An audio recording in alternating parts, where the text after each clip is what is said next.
Bueno, vamos a empezar dando una pequeña introducción a lo que son los PLCs o controladores lógicos programables. Podemos decir que un PLC o un controlador lógico programable es un dispositivo que realiza funciones lógicas combinacionales y secuenciales mediante una programación.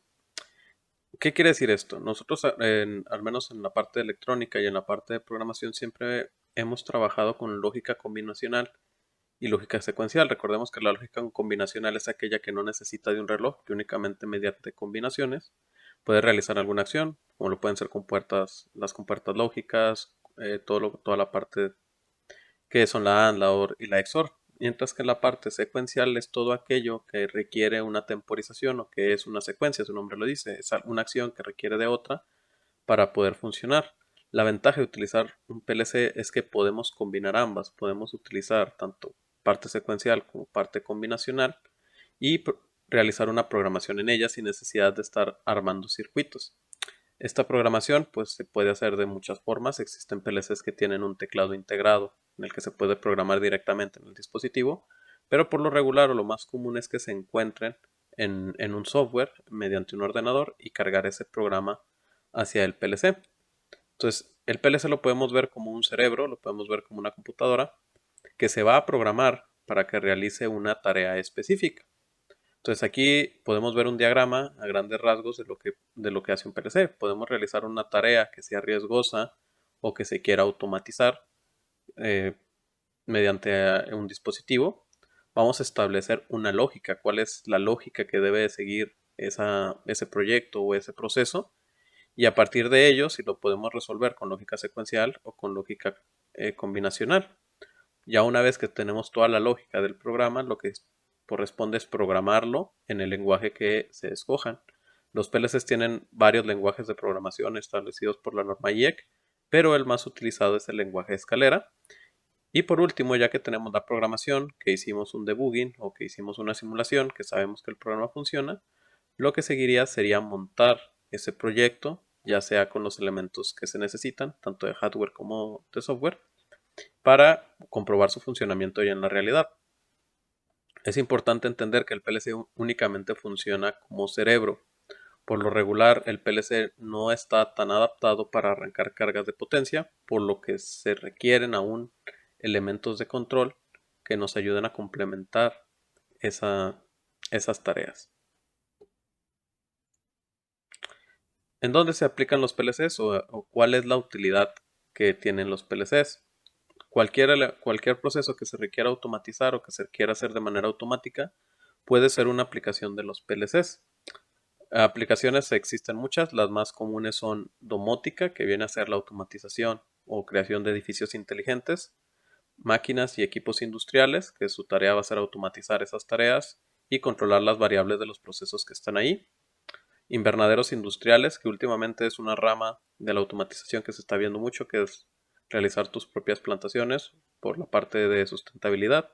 Sistemas de ensamblaje automotriz, toda la parte de fabricación de un automóvil o ensamble de un automóvil, pues requiere estar automatizada y generalmente es con un PLC.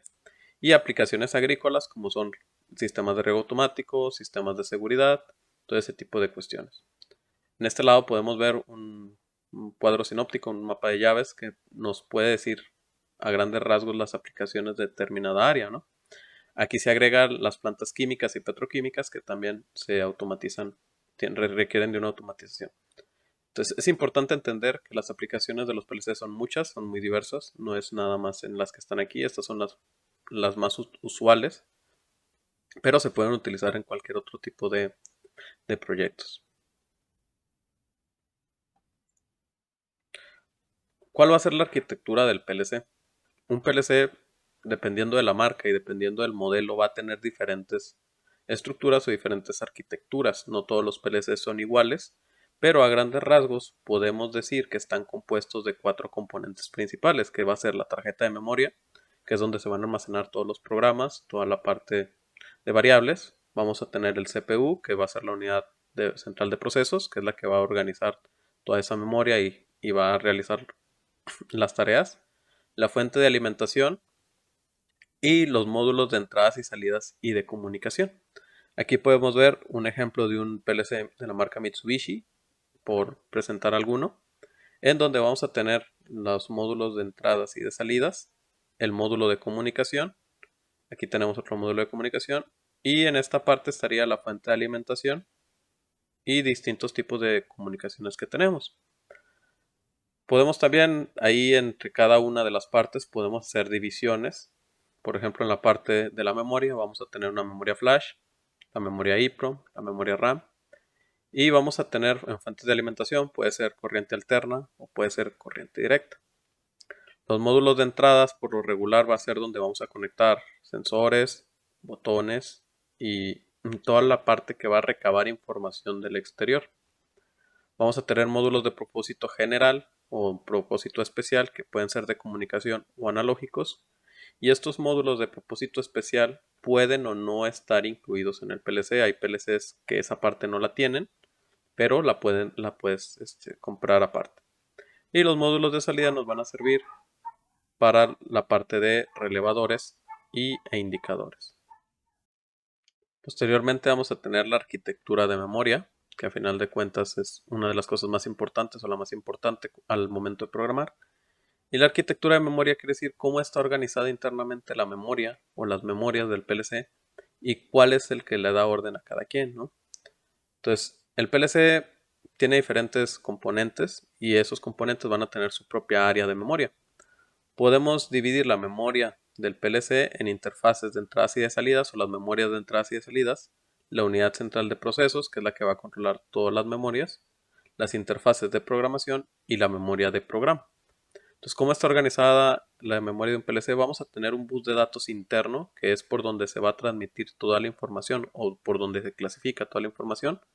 Vamos a tener la memoria de programa, las interfaces de salida, y en la unidad central de procesos vamos a controlar lo que son las memorias de imagen de entradas y de salidas. La memoria de imagen va a corresponder a cómo se ha almacenado la información de las entradas y las salidas. No específicamente el valor actual, sino el valor que se encuentra almacenada en la memoria.